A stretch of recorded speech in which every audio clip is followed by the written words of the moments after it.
Yo, what's going on, y'all? It's Cone, and it happened to me now. Tyrese Haliburton and the Indiana Pacers steal a game in Oklahoma City, 111 to 110, and it's the typical way the Pacers have won this entire playoff run, where they're literally in what seems like an impossible scenario, and they find a way to still win.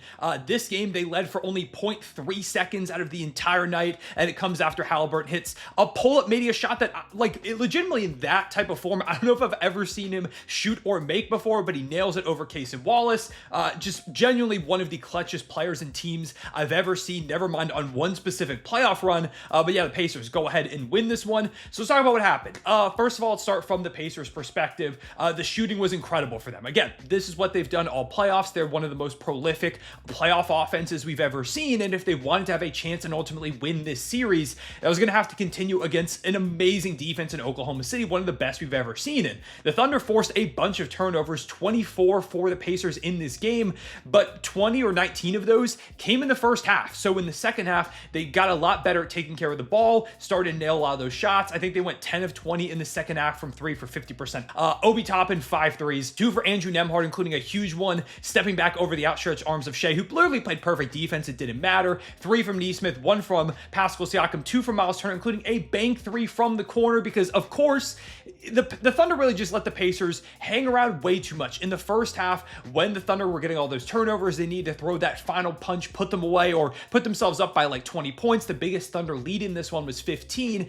It needed to get longer. And J-Dub, I think, said after the game, Jalen Williams, that the Thunder started to play a little bit like they were just trying to hold the lead and not really extend it or being aggressive. And you could see that. I think the nerves got to the Thunder a little bit. This game reminds me a lot of game 1 against Denver, because you see the Pacers specifically come out and win the rebounding battle in a huge way. The Pacers out-rebound the Thunder 56 to 39, a 17 rebound advantage. That came up huge for them, knocking down those big shots in the moments where it mattered most, and stealing this one with a big-time game-winning shot. Now, that's not me saying that the Thunder-Pacer series is going to go the same as that Thunder-Nugget series exactly, but it has kind of that feeling where it's like the Thunder probably should have had this one, and this is maybe a moment where the experience matters, although the Pacers aren't really the most experienced team either.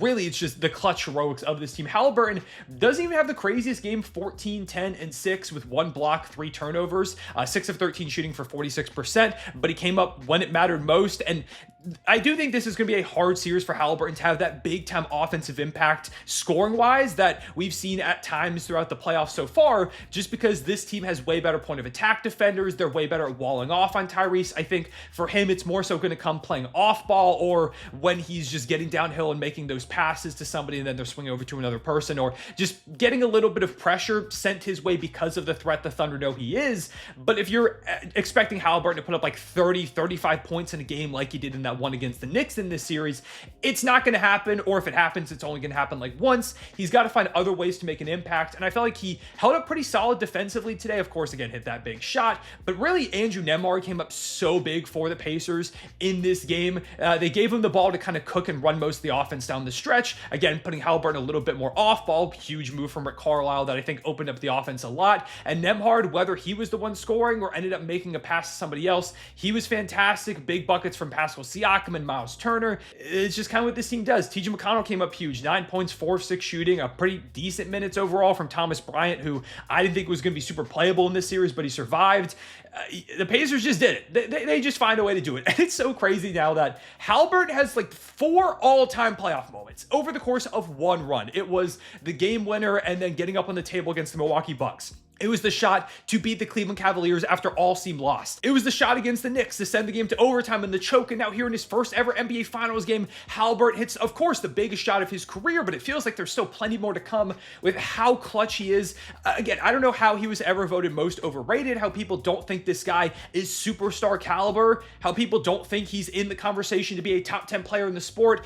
I understand the Pacers are doing things very unconventionally, but I knew coming into the series that they were going to be a problem, that they were going to put up a fight, regardless of if the Thunder win this one. Like, the Pacers are not going to go out easily. They're not going to lose by like 20 every night. That was never going to be the case. So yeah, the Pacers, this is what they do. And I still have plenty of confidence in, the Thunder, my favorite team, to bounce back in game 2 in a big way and ultimately win this series. But Indiana will always find a way to make it interesting, to make the opposing team be like, okay, this is a little bit terrifying. I mean, even last year, the Eastern Conference Finals against the Celtics fans still to this day will tell you how scary it was to play Indiana because Boston swept them. But all of those games, it's like, oh my God, the Pacers just can't miss down the stretch. What is happening? This is like a 1-point game. So yeah, Indiana, their depth comes up huge. I felt like they played pretty solid overall defensively. The shooting was big for them. Of course, losing the turnover battle by I think 19, was it? No, not 19. It was 18.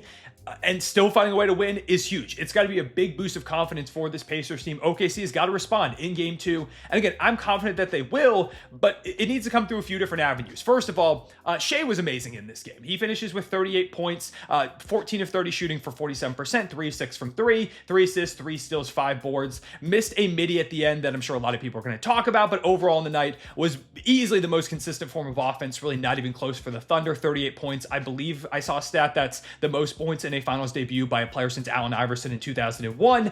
Shai was unbelievable. He did a great job of attacking this defense, finding his spots, getting to the mid-range, finishing around the basket. It really was just not a lot of help outside of him. Now, Lou Dort hit 5 threes. He was unbelievable. Defensively, was also a big-time impact player. This was kind of the Lou Dort game until Haliburton hit, again, one of the greatest shots in NBA Finals history. Alex Caruso had 11 points, 3 steals, 2 blocks. His defensive impact was also huge. Really just another tough game from Chet and Jalen Williams. If the Thunder want to win this series, those two guys need to come up big. And against the Wolves in the conference finals, they had the best series of both their careers so far. They looked super comfortable. They were confident. Didn't look exactly the same in this game. Chet finishes with 6 points, 6 rebounds, 2 of 9 shooting. Just not great process overall. Felt like he was missing shots that he typically has. There was one where he missed a layup and it felt like he could have potentially dunked it. At least in the moment, I haven't gone back to watch the highlight, but it felt like didn't play with enough force, enough purpose, which is what we saw more in the conference finals against the Wolves. Chet's going to need to bring more of that to the series against Indiana. Jalen Williams, I felt like he was a lot better down the stretch of this game in the fourth quarter. There were still some moments where he really rushed shots, but I finished with 8 points, 3 of 7 shooting in that fourth, and really towards the beginning of it was a reason why the Thunder pushed the lead forward.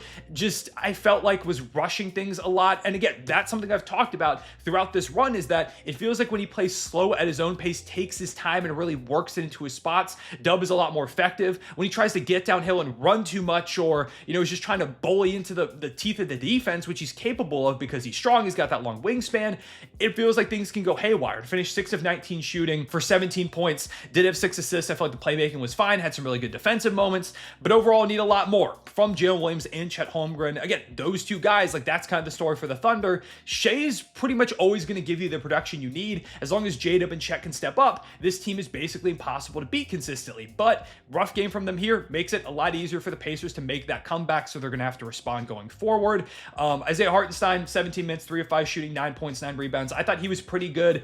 Did have a couple of troubles on the perimeter getting guys to just hit threes over him, but I do feel like the Thunder could have still gone with Hartenstein down the stretch, ended up going small ball instead, which I don't think was a bad play by any means, but in the end, looking back, maybe Hartenstein was the move because the rebounding advantage continuously built up for the Pacers there, with the Thunder going small to wrap things up. Aaron Wiggins, some fine moments. Isaiah Joe hit a 3. Yeah, I mean, I think that's everything. Case and Wall, 6 points, 2 rebounds, 1 assist, 1 steal, 3 of 9 shooting. Not his best game. The Thunder did start with the single big look, which I think is ultimately the right move, but I wouldn't be surprised, and honestly, I might lean that way, to just have Caruso in the starting lineup instead of Case and Wallace. I don't think you have to overreact and take Kaysen out immediately or go back to the double big. I'm not shocked if Kaysen's again starting out there. I wouldn't be shocked if we go back double big, although I think that's too much of an overcorrection, but I wouldn't be shocked either if suddenly it's Caruso there in that starting lineup. I mean, he played 28 minutes. Like, it's nothing crazy for him. I know the Thunder don't want to play him 40 or anything, but his impact is absolutely felt out there. The way that he generates turnovers, creates that chaos,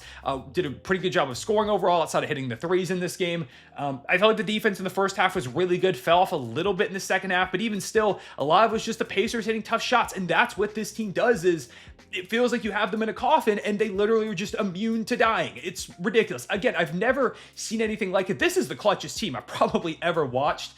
So yeah, Thunder need to do a better job of throwing that heavy punch, pushing this one out of reach earlier on in the game, taking advantage of that turnover lead that they had the entire game, but really had especially in that first half. And I think a lot of that comes down to just J-Dub and Chet being more aggressive, being more forceful, being more decisive. Again, the Thunder felt kind of indecisive at points in this game, which happens. It happened. I think that was part of why the Thunder lost game 1 against the Nuggets and lost that game 3 against the Nuggets. That's also why the Wolves kind of punched the Thunder in the face in that game 3 and 1 in Minnesota. You saw them throw a new look, and the Thunder kind of just were shook a little bit by it. But again, if you thought this was going to be a boring finals, I hope you realize now that you were wrong. This one is going to be really fun. Still confident in my guys in Oklahoma City, but now I can officially add myself to the Tyrese Haliburton Indiana Pacers victim list of the most clutch heroics you've ever seen. So yeah, ton of credit to Indiana and Haliburton and this Pacers team. They went out there, they earned this win, they fought tooth and nail for it, relentlessly, didn't give up when they were down 15, down 10, down